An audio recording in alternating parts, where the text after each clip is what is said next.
Hello students, I hope all of you are fit and fine and doing your study very well at your home.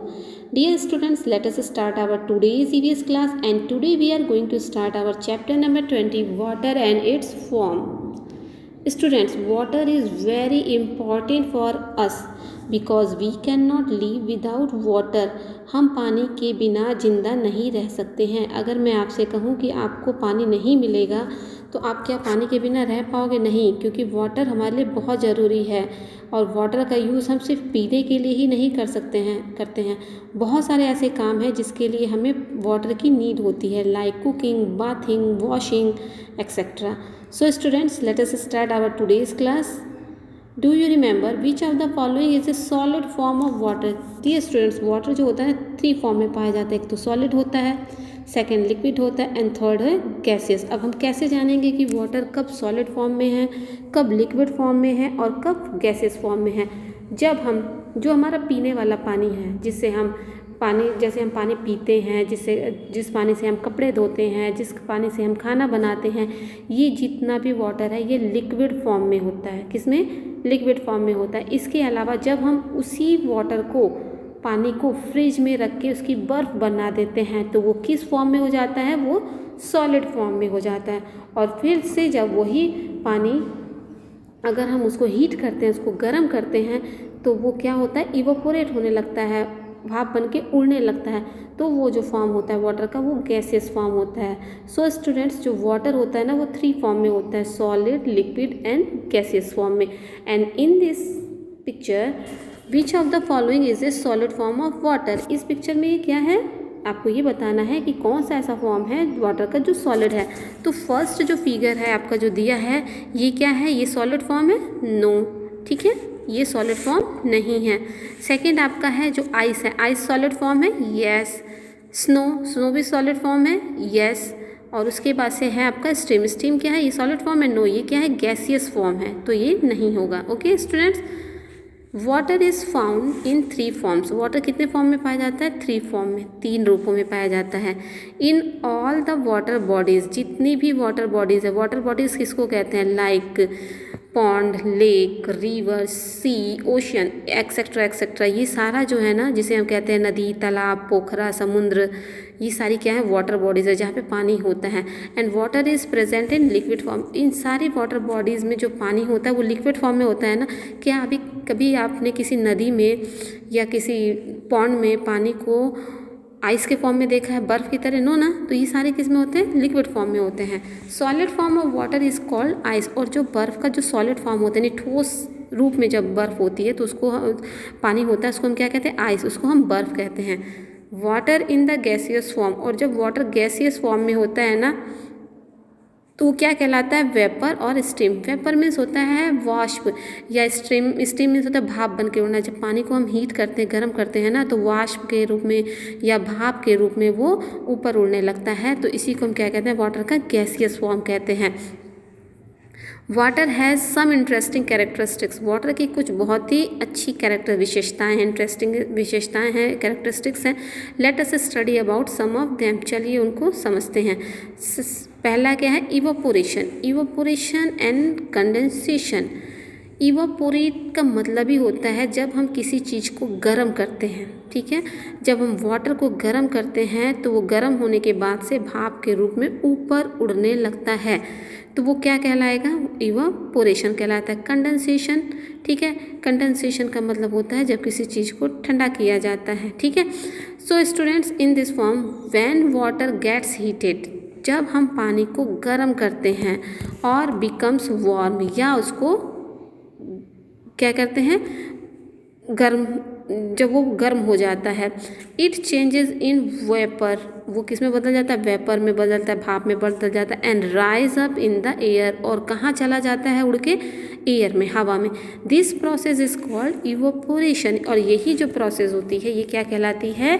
Evaporation. अगर आपसे पूछे कोई कि what is evaporation, so students you can say that when water gets heated it changes into vapour and rise up into the sky, and this process is called the evaporation. Okay, let us consider some examples of evaporation. चलिए हम कुछ example के द्वारा इसको समझते हैं. When wet paint is applied on walls, जब आपका घर बन रहा होगा, अगर आपने दीवारों पे, जब दीवार बन हो जाती हैं, सही साफ़ सफाई हो जाती है, तो उस पर पेंट लोग करते हैं। पेंट क्या होता है, लिक्विड फॉर्म में होता है ना, गीला होता है, लेकिन जैसे ही हम पेंट वॉल पे करते हैं तो कुछ घंटे के बाद वो वॉल क्या होती है, ड्राई हो जाती है, सूख जाती है, ठीक है। तो वो वाटर क्या हो जाता है, वहाँ पे इवापोरेट हो जाता है। चलिए सेकेंड एग्जांपल समझते हैं। जैसे मान लीजिए आपके घर में कपड़े धोए जाते हैं, कपड़े मम्मी धोती हैं, तो जिस समय कपड़ों को धोया जाता है तो उस समय तो वो वेट होते हैं ना, गीले होते हैं, उनके अंदर पानी होता है, लेकिन जैसे ही हम उसको धो के सुखाने के लिए डालते हैं तो कुछ समय के बाद वो कपड़ों के अंदर जो पानी होता है वो भी गायब हो जाता है, कपड़े ड्राई हो जाते हैं, तो पानी क्या हो जाता है, पानी इवापोरेट हो जाता है, भाप बनकर उड़ जाता है, कहाँ पे, into the sky. So students, first example is it dries after some times. जब हम पेंट करते हैं ना वॉल पे तो कुछ समय के बाद वो क्या होता है, सूख जाता है। ओके, सूख जाता है, सूखने के बाद से वो क्या हो जाता है, इवापोरेट हो जाता है, because the water in it evaporates when we hang wet clothes out in the sun. और जब हम गीले कपड़ों को सूरज की रोशनी में डालते हैं, सनलाइट में ले जाके डालते हैं, तो water in them changes into vapour. और तो जो गीले कपड़ों के अंदर पानी होता है ना, वो किस में चेंज हो जाता है, वेपर के रूप में चेंज हो जाता है, and the clothes become dry. Evaporation take place all the time, evaporation हर समय होता है, एंड एट ऑल टेम्परेचर, और हर टेम्परेचर पर होता है, चाहे थोड़ा हो चाहे ज़्यादा हो। Water evaporates from the surface of land, जो वाटर होता है ना, वो जो हमारी लैंड का जो सरफेस है ना, उस पे से भी इवापोरेट होता है। वाटर बॉडीज एंड प्लांट्स, इसके अलावा वाटर बॉडीज से या प्लांट्स से, यानी इवापोरेशन हर जगह से होता है। हमारी लैंड की जो सरफेस है वहाँ से भी होता है, वाटर बॉडीज से भी होता है, प्लांट से भी होता है, ठीक है। तो वाटर वेपर बीइंग वार्म, जब वाटर वेपर होती है ना, जब गर्म होता है तब expand and rise up in the air. कब ज़्यादा हो जाती है, जब टेम्परेचर बहुत ज़्यादा हो जाता है ना, तो वाटर वेपर बढ़ जाता है, और ये जो वाटर वेपर है ये कहाँ चला जाता है, स्काई में, एयर में चला जाता है। फैक्टर अफेक्टिंग इवापोरेशन, कौन कौन से ऐसे फैक्टर हैं जो अफेक्ट करते हैं इवापोरेशन को। There are various factors which affect the rate of evaporation, बहुत सारी ऐसी चीज़ें हैं जिससे इवापोरेशन का रेट बदल जाता है, ठीक है। Evaporation depends on the following factor, और इवापोरेशन जो है वो कुछ फैक्टर्स पर डिपेंड करता है। मान लीजिए जैसे गर्मी के दिनों में इवापोरेशन का जो रेट होता है बहुत तेज होता है, लेकिन उदाहरण के रूप में समझते हैं कि गर्मियों में हम जब हमारे कपड़े धो के डाले जाते हैं तो वो बहुत जल्दी सूख जाते हैं। वहीं जब हम विंटर में, सर्दियों के समय में जब कपड़े डालते हैं तो कपड़ों को सूखने में टाइम लगता है। क्यों? क्योंकि ये टेम्परेचर पर डिपेंड करता है। So first factor is temperature. The higher the temperature the greater will be the rate of evaporation, यानी जब टेम्परेचर ज़्यादा होगा तो इवापोरेशन का रेट कैसा होगा, ग्रेटर होगा, बड़ा होगा, यानी इवापोरेशन ज़्यादा होगा। स्पीड ऑफ विंड, हवा की स्पीड अगर तेज होगी, so student the higher the speed of wind then faster will be the rate of evaporation. उस कंडीशन में भी इवापोरेशन का रेट हाई होगा। पहला कब होगा कि जब टेम्परेचर हाई होगा तो इवापोरेशन का रेट ग्रेटर होगा, और अगर विंड की स्पीड हाई है तो भी इवापोरेशन का रेट फास्टर होगा। नेक्स्ट होता है ह्यूमिडिटी। ह्यूमिडिटी का मतलब होता है नमी, ठीक है student. Humidity means the amount of water vapour present in the air. Humidity जब होती है ना तो कुछ वाटर वेपर का जो अमाउंट है वो एयर में प्रेजेंट होता है, जिसकी वजह से नमी हमको लगती है, जैसे कि बरसात, बारिश के मौसम में या विंटर के मौसम में नमी रहती है, ठीक है। So water evaporate slowly on a rainy or a foggy winter. इसलिए जो इवापोरेट्स है ना, इवापोरेशन है वो बहुत धीमे गति से होता है। कब? अगर जब बारिश का मौसम होता है या फॉगी विंटर होती है, फॉग होती है, कोहरा पड़ता है विंटर में, तब। दिस इज़ बिकॉज, ये इसलिए होता है क्योंकि the quantity of water vapour in the air is more on such a day. जो वाटर वेपर की क्वांटिटी होती है एयर में ना वो ज़्यादा होती है उस समय, इसलिए इवापोरेशन का रेट कम होता है। ऑन द अदर हैंड, अगर हम दूसरे रूप में लें तो the amount of humidity of water vapour in the air is low on A hot sunny day.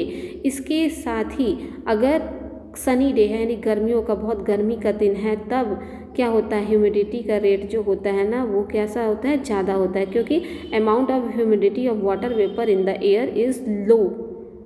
Okay, that is why, इसलिए wet clothes dry faster in summers than in winters, इसीलिए गर्मियों में कपड़े जल्दी सूख जाते हैं और सर्दियों में लेट से सूखते हैं। क्यों?